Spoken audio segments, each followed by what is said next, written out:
Awareness, the final frontier. These are the explorations of Jonathan Robinson and Brian Tom O'Connor. Their continuing mission, to discover fresh new paths to the mystery within, to seek out new joys and new methods of awakening, to boldly go into the heart of expanded consciousness. This is Awareness Explorers.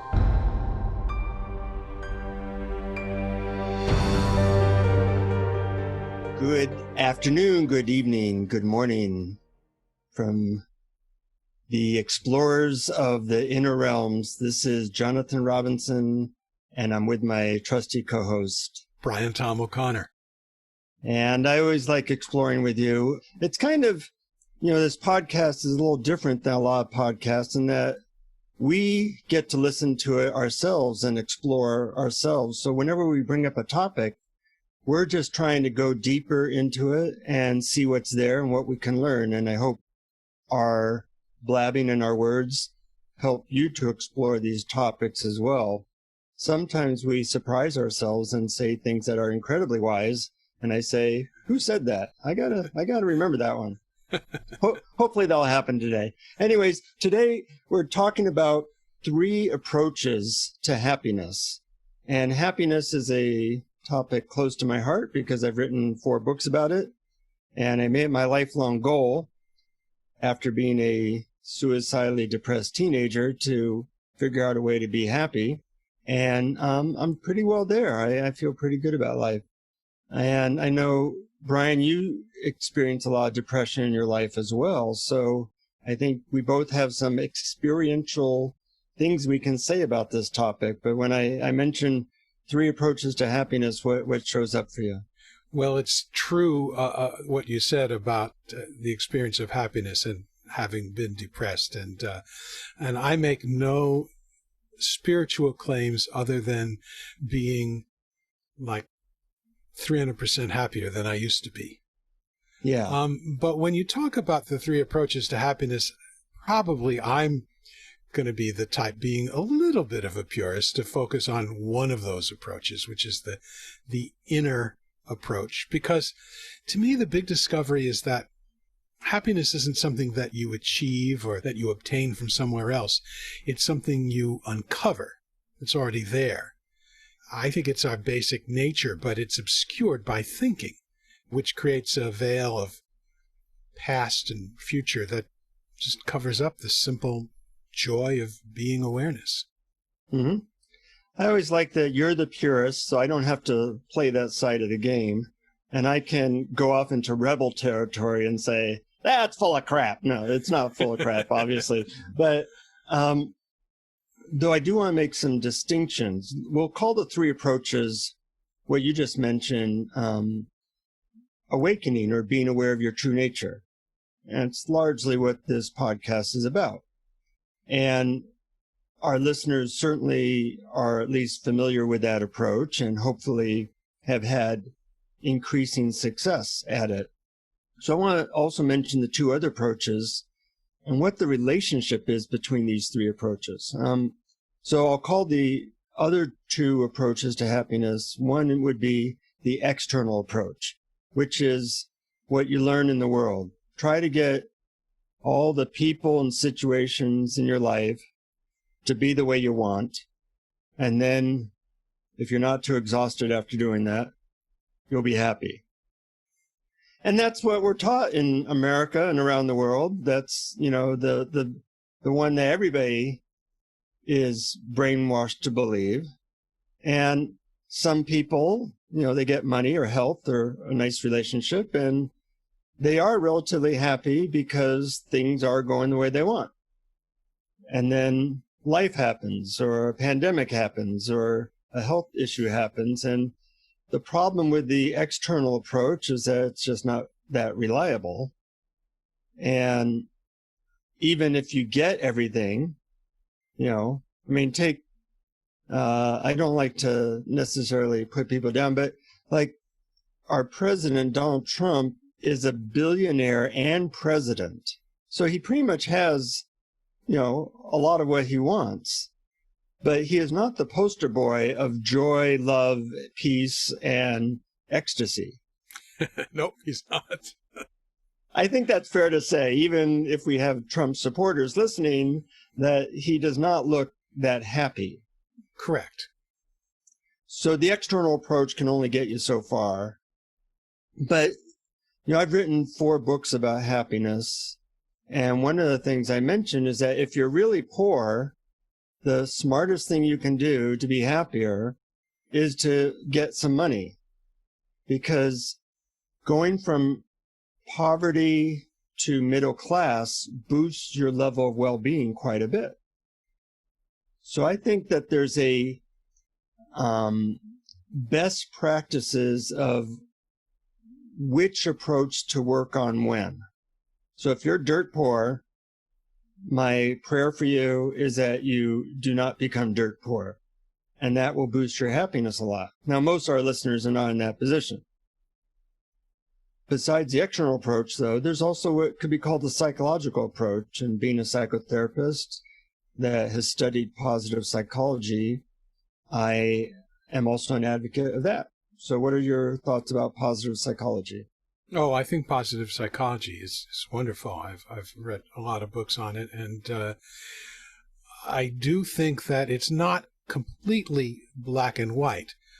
In other words, there is overlap among these 3, the inner approach, the outer approach, and the psychological approach. And there's a paradox here that we are pure awareness. We are the universe looking out through our eyes, just as it isn't looking out through everyone else's eyes. At the same time, there is such a thing as a body, a mind, and a personality. And in order for that universal awareness, which by its very nature is joy, it's because it's unconditional love, it allows everything. By its very nature, it's joy. But in order for that to be embodied in the world, these particular individual body, minds, and personalities need to be freer. They need to be not so tight and constricted and resisting life. So I think there is something to be said for improving the outer person as well as the inner person. It's just that, for me, the easiest way to get there is do the inner first, and the outer starts to fall into place. You make an interesting point that the easiest way for you has been to do that. And I think different people have different predilections. Yep. Some people, are really good at making money, so first they'll do that. Or some people are really good at tapping into the positive psychology methods, some of which I'll describe. And some people, if they only have a little bit of effort they can make, the best use of that effort is to become present to their true nature. And your mission, should you decide to accept it, is to find which approach has the best bang for the buck for you. Mm-hmm. And at different points in my life, that was different. So nowadays, I focus on the internal awakening approach the most. But when I was depressed, I didn't even know what that was. So working on positive psychology did a lot for me. The other thing that I've noticed is that, we've interviewed a bunch of people. One of them was Dr. Amy Lindgren. I think it might have been episode 52 or 51. But she had done a lot of positive psychology and inner work that way, and had gotten to a place where she was kind of always looking on the bright side of things. And then she woke up, and being around her awakeness has the flavor of very much positivity and enjoyment. Where other people, when they wake up who haven't done that work, the flavor of their awakening can be more like emptiness or less joyful, I've noticed. Have you noticed anything like that? I have, to a certain degree, but I've always had a suspicion that people who are reporting emptiness or lack of joyfulness are actually missing something, or they are ruling out a certain aspect of their embodiment, of their existence, as somehow not awakening or not enlightenment, so that they're not completely embracing absolutely everything just as it is.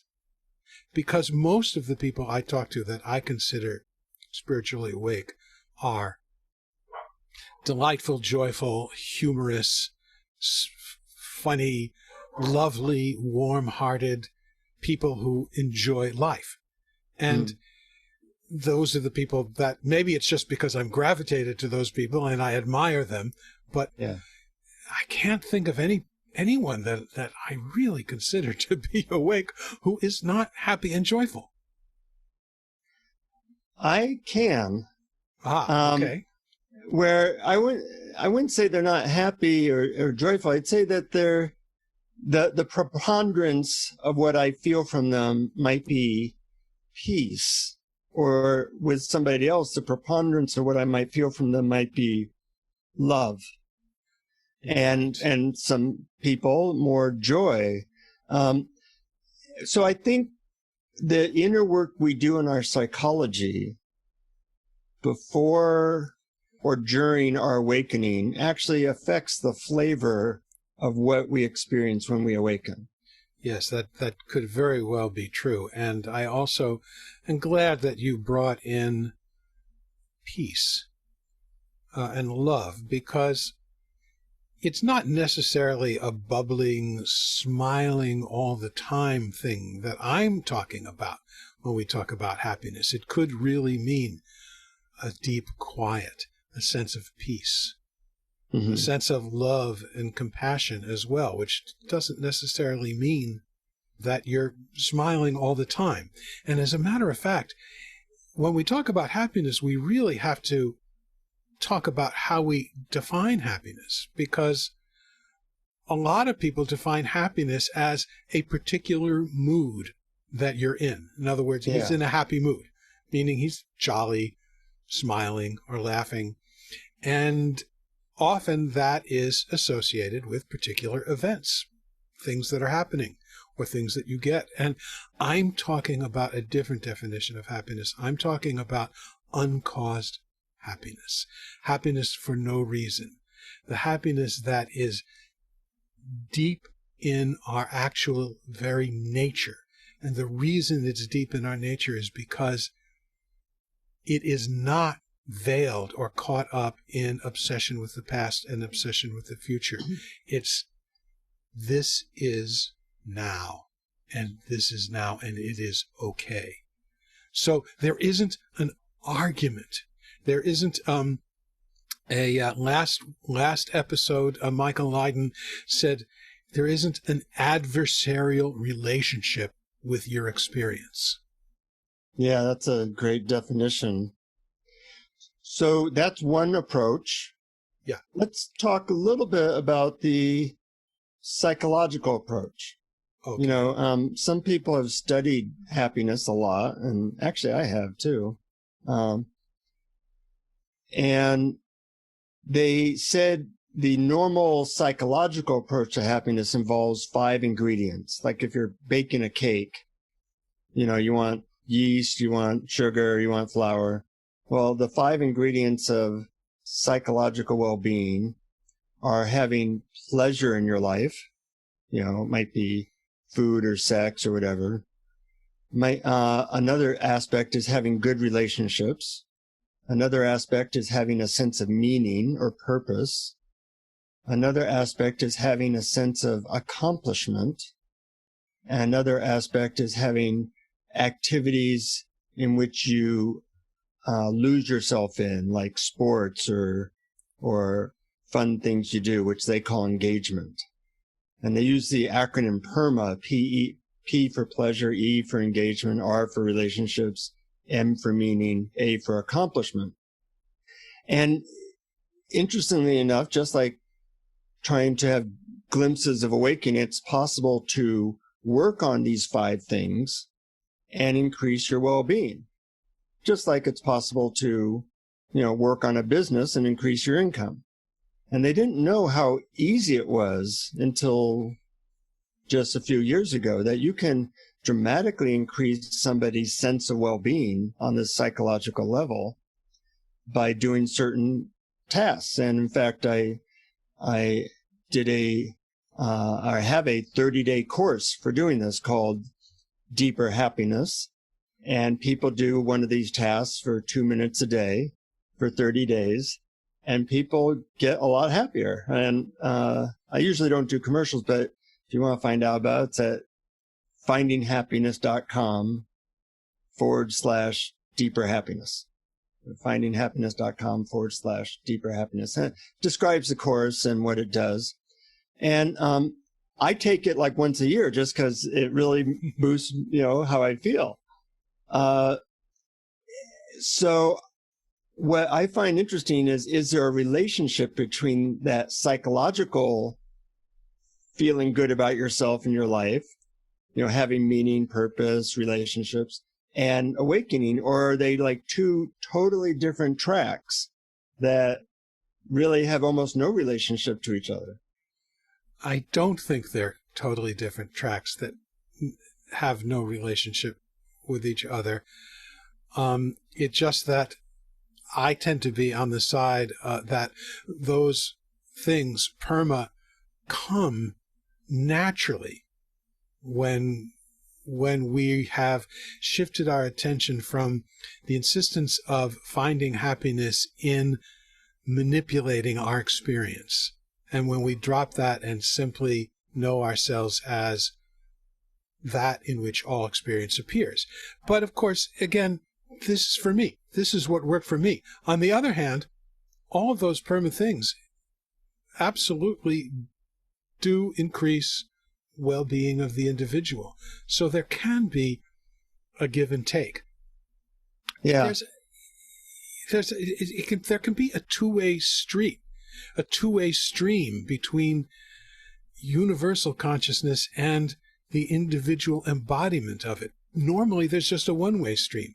We take in perceptions, sensations, thoughts, and we send them back to awareness.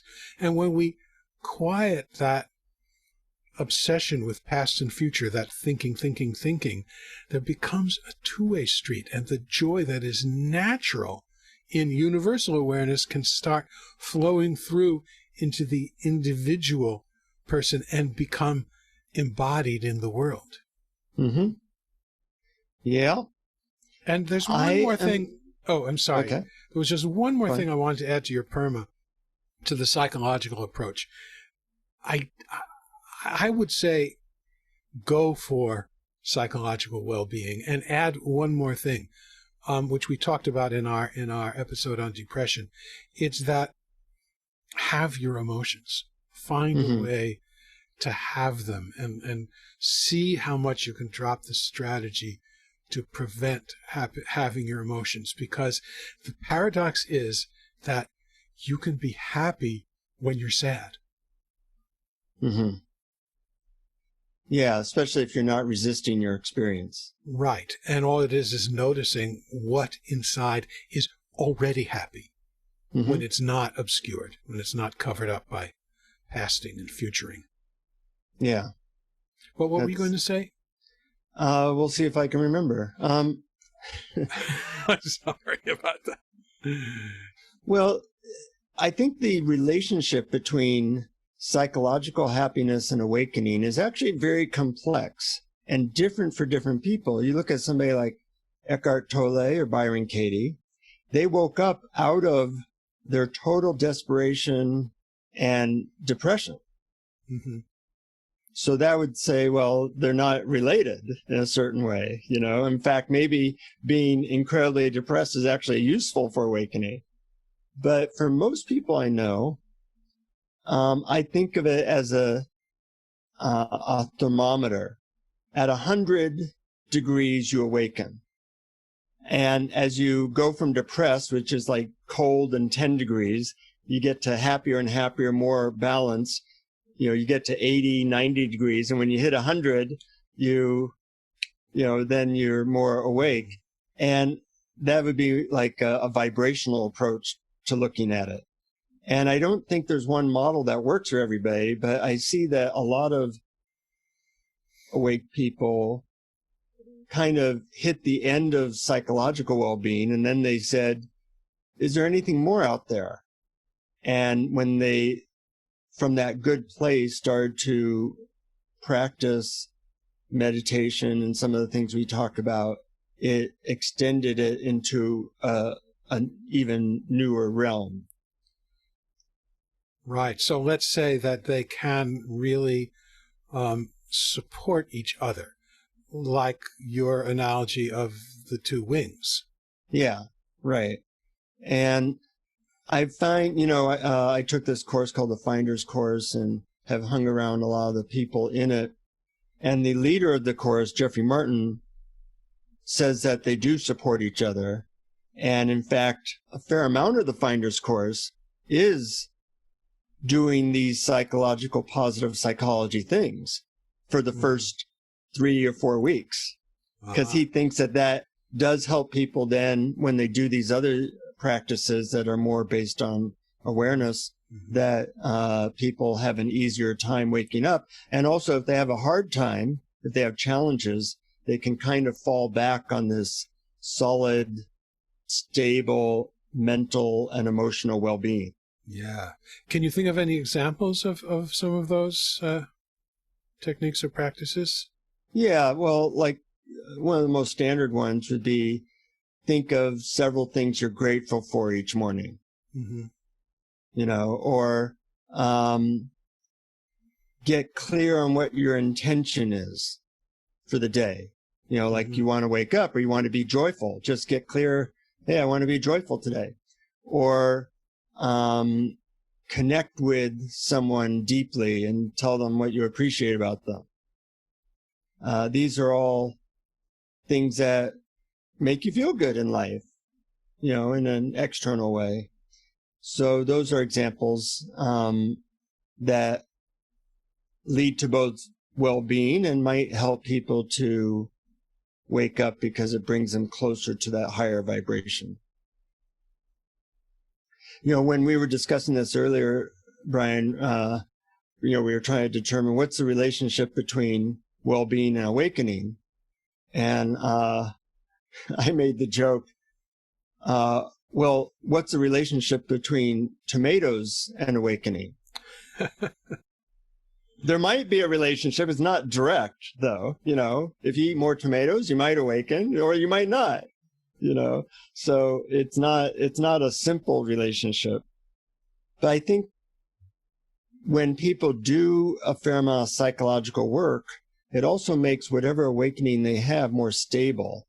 If you remember when we were talking to Dr. Patty Levin, she was a psychologist, did a lot of psychological work. And then when she awoken, there seemed to be a cleanliness to her awakening.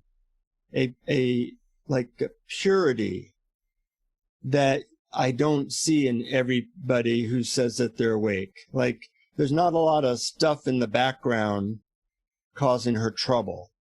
Whereas I do know people who, claim to be awakened or they feel a lot of peace.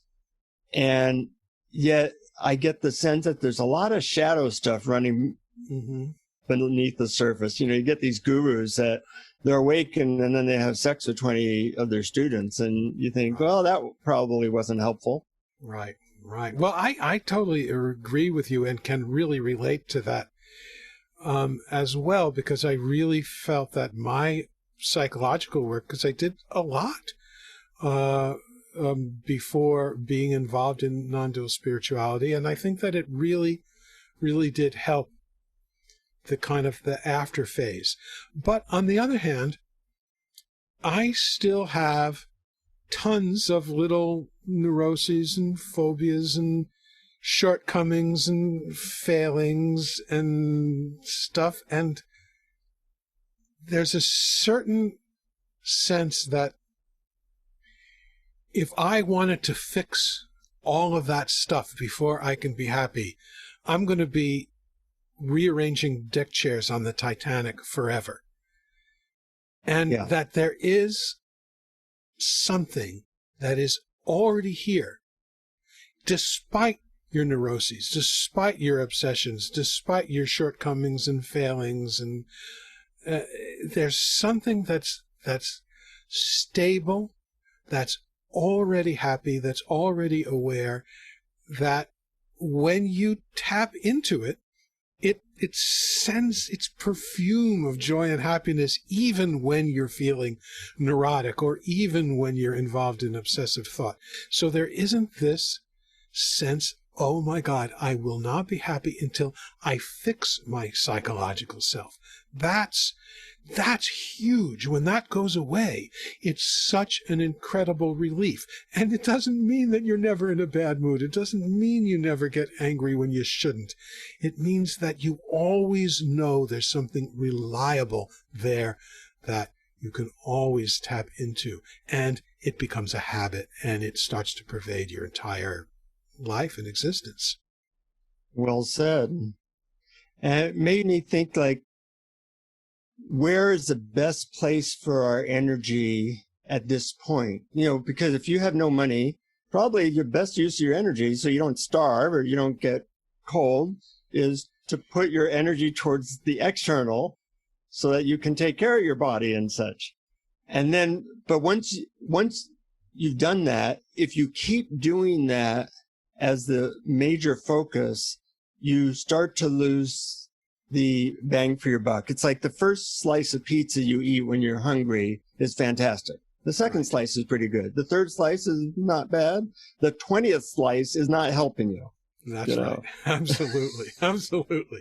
And it also reminds me of something that when we talked about this last week, when we decided to record this topic, you asked, why do you think the idea that getting stuff is so pervasive? And I said, well, it's incredibly seductive. But what I forgot was this one thing that several people have talked about, and I first heard it from Adyashanti. And he said that when we have a strong desire for something, let's just say a new car, we feel that we're not going to be happy until we get that new car. And then somehow we either earn enough money or we have an opportunity or we have a great deal or something. We get that new car and we bring it home and we feel like we're happy. Always a little while later, that happiness fades and we want another new car or a better house. And he said the reason that we're happy is not because we've gotten the new car. It's that for that little space in between, we've stopped wanting. Yeah. And it's the not wanting anything to be different that is the source of happiness, not the getting of things that we want. Right. That's a great point. And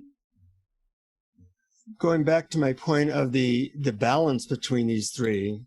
So what I notice is that people can get stuck in any of these three approaches. Like they can get stuck just trying to make more money and making their externals better. And after a while, they don't really get much payoff for that. You know, your first $1 million might feel good. The 40th one doesn't do anything for you, you know? So, and the same is true in the psychological realm, that it's important for us to do our psychological work. But if that's all you ever do, it hits a ceiling. And soon is not doing that much for you. Cleaning up your room a little bit is nice. Getting every dust particle out is not necessary. That's right.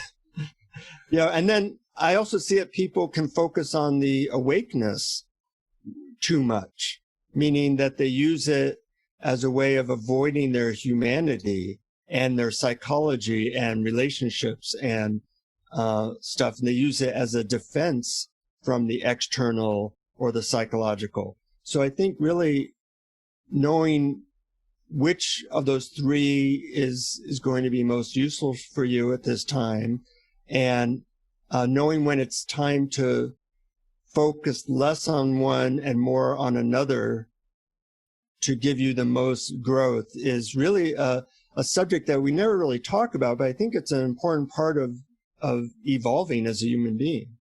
There is a give and flow, and knowing when to focus on one over the other is absolutely important, and it's key. And there can be a flow back and forth, and they can influence each other. And if we focus so much on the idea of awakening or enlightenment, it simply becomes another goal, another external thing that we want to achieve that prevents us from being happy right now exactly as we are, enlightened or unenlightened. That's a great point. That's an enlightened point. It's a paradox. It is. It's a total paradox, I mean, you can't just do nothing and sit on the couch and watch TV and drink beer. On the other hand, if you're so obsessed with achieving this thing that you hope is going to happen to you in the future, you're not going to get there either, because happiness can only happen now. Yeah. I once asked Ram Dass many years ago when I was interviewing him for a book, because he was a psychologist before he became a spiritual teacher, if he feels like he has worked through his did his becoming a spiritual teacher and focusing on meditation, etc., his guru, did that help his psychology? And he gave me an answer which I liked. He said, every neurosis I've ever had, I still have. But instead of me thinking that I am my neurosis, I think of them as little pets that I take care of. That is brilliant. That's exactly it. That's exactly right. Because you're actually not any of those things. You're not your personality. We think we're our personality, but that's just, it's just a movie that's playing that we're watching. And when you think of it, as pets, or I think of, like, when I have a bad mood, I think of it as a child that I treasure. I don't, all my moods are different. I don't love one more than the other. Mm-hmm. I sometimes have spiritual teachers actually come to me, and I actually have a consciousness coach myself, because sometimes in focusing on the spiritual awakeness part, you notice that something's in the way. Something is off. And I think the being willing at that moment to then go back into, call it going back, but doing the psychological work to say, what is the obstacle that is keeping me from greater awakening is useful. And I know my consciousness coach, Ted, has been useful for me in that way, and I've been useful to other people that way. I know you have as well. Oh, thanks. Yeah, I think that's great. I think we should always keep that up, because we also need someone to say it's not a steady. It's not like, oh, now I have passed this gate and I have achieved nirvana and I am here and I am holy, and for the rest of my life everything will be perfect. I mean, we, human beings, and we can leave the sort of exalted state of Satchidananda, the joy of being, and get caught up in our egos and our control and our stuff. And it's sometimes hard for us to see that unless you have a mirror or a friend or a coach who can show you that mirror and point it out in a loving way. Yeah, absolutely right. But practically always what's happening when that gets pointed out is that we've gotten caught up again in the idea that some form of manipulating our experience is going to make us happy, and we're forgetting that is looking for happiness where it isn't instead of where it is. Yeah, though, we got some nice donations from people recently on our website, and that made me happy, Brian. So I don't know. Yeah, sure. Thank you, folks, for doing that, because this does cost money to put on. And even more than the money, though, it was the sense that people are appreciating and getting stuff from the podcast. And Brian, really appreciate your warm words that way. I'm grateful. Yep. Which is one of the approaches, the psychological approach. Actually, Exactly. Gratitude's interesting that way because it really is a psychological approach, but people who are awakened, they automatically get that thrown in as a bonus. Well, I being a kind of a purist and thinking that, you go for being awareness first, and everything falls into place. I kind of think that things like gratitude and love and peace and all of that stuff, and well-being and health, and through some strange, mysterious way, circumstances sort of tend to fall into place. So I'm an internal first guy, but I agree with you that all the others can weave back and forth into it and affect each other. I remember some wise person once said, "Seek first the kingdom of God, and all else will be given unto you." Yeah, that's basically what we're talking about. Yeah. Well, this has been a fun exploration, Brian, and I actually did learn some stuff, so that feels good. I hope our listeners did too. And I hear you have a happiness, well-being meditation for us. Yeah, I sure do. I call it RA, which is spelled RAA, which means relaxing, allowing, awareing. And this is a meditation that can serve two purposes. You can listen along right now and follow the path into the joy of being awareness. And you can also use it as a practical guide, so that any moment during your day you can draw upon it at a moment's notice, whenever you feel the veil of past and future covering up the natural happiness of being. And if you do it often enough, it becomes second nature, and you do it without even thinking. The three key elements of happiness are: 1, relaxation; 2, allowing experience to be just as it is; and 3, turning attention inward to awareness itself and knowing yourself as awareness. So sometimes, as I mentioned, I call them collectively RA, R-A-A, for relaxing, allowing, and awareing.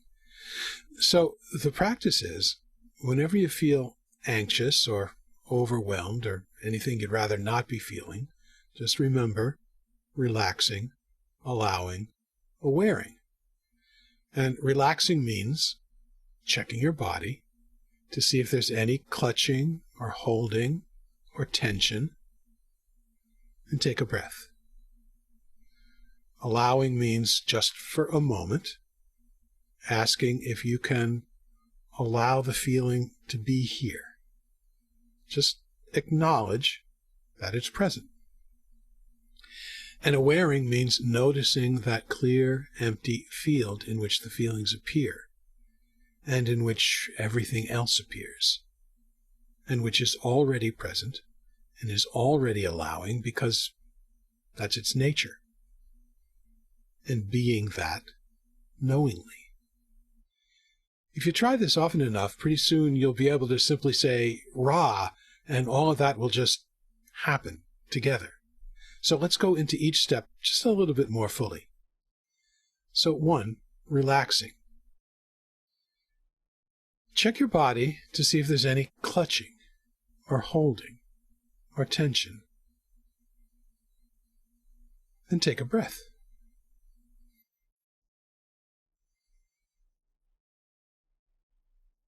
Send your attention to where the tension is. And as you take another easy, deep breath, see if you can soften and let the tension flow out as you exhale.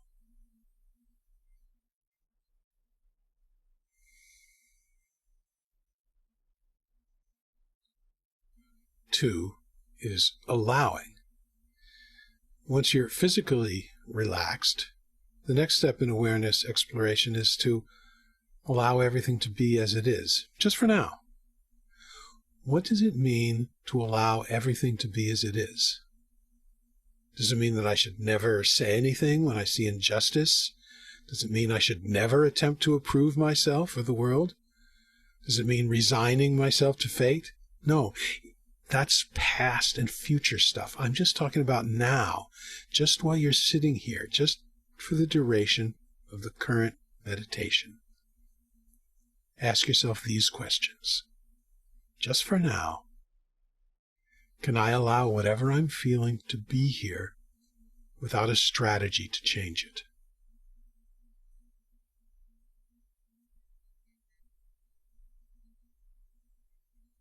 Just for now, can I allow my body to feel and be just the way it is without a strategy to alter it?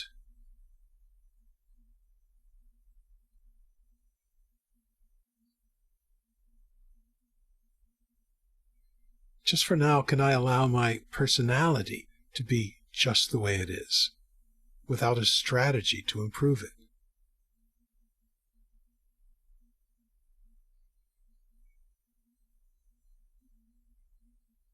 Just for now, can I allow my thoughts to be just the way they are, without attempting to change them, control them?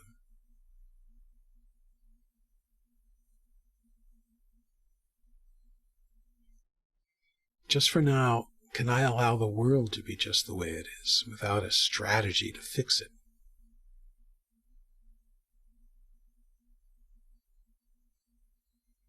Just for now. Don't worry about what you need to do in the next few hours, days, or weeks. You can always return to worrying, changing, fixing, controlling, and strategizing later. 3 is awaring. First, start with the content of awareness. Without attempting to change anything that's arising, take an inventory of everything that's appearing right now in this moment. What sounds am I hearing? What sensations am I feeling in my body? What images are appearing before my eyes? If my eyes are closed, what abstract shapes are dancing against a black field?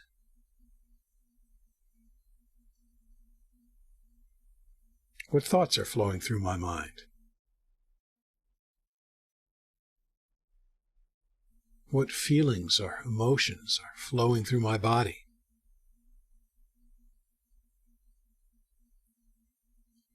Make absolutely no attempt to change anything in your experience whatsoever.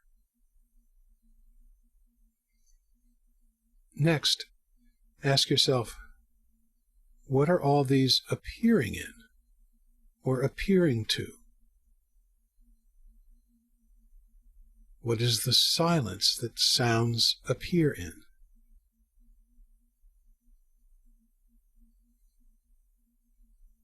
What is the empty field that sensations appear in?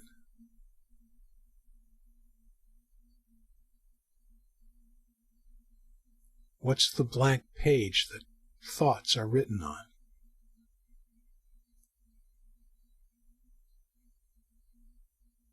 What is this awareness that everything appears in?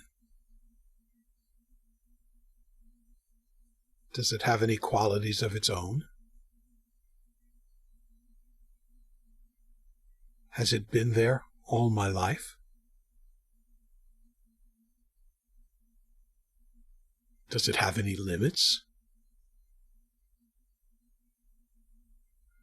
What is its nature?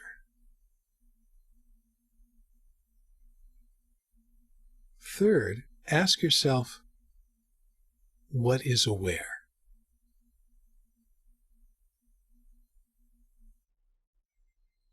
If the answer you come up with is, I'm experiencing all these things, all these experiences are appearing to me, then ask yourself, what is this me?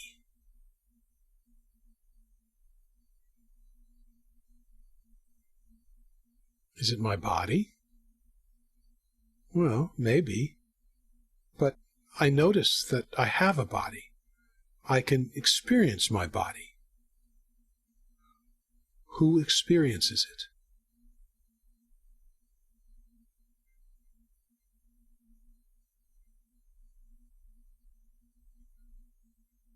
Then ask yourself, what is this me that notices all my experience? And notice that anything you can think of is an object that can be experienced. So it can't be the experiencer. It can't be you.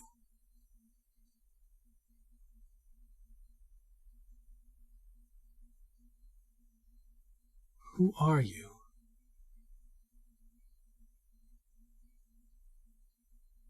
What is this me?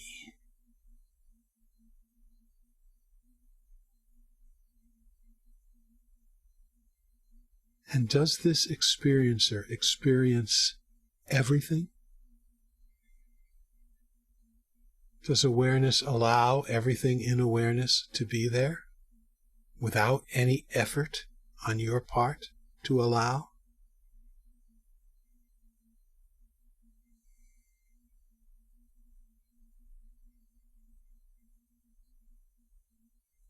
Be that.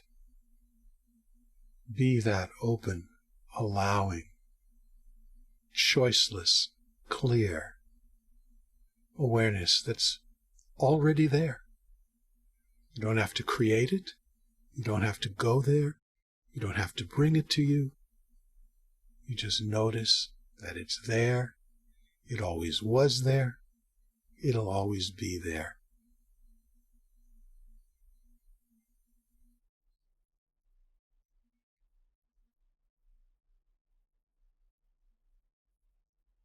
So I hope you see how these sorts of explorations are ways of looking in the exact opposite direction from where we usually look for happiness. It's not where you think it is. It's not where you think at all. It's where you look from. Basically, that was a 10-minute de-brainwashing session. Trying to get us out of our programmed way of finding happiness externally when it's always within us. That's right. Well, I'm happy with this program. Wait, that's external. External. No, cancel that. Cancel. There's nothing wrong with being happy. There's nothing wrong with enjoying music or clothes or friends or a good meal. That's true. As long as you realize that happiness isn't dependent upon any of those things. Yeah, I sometimes tell people who aren't that familiar with this stuff, if there was only one channel on the TV, you're kind of screwed because a lot of times you don't like that channel. So the good news about awakening and our true nature is that it's a second channel.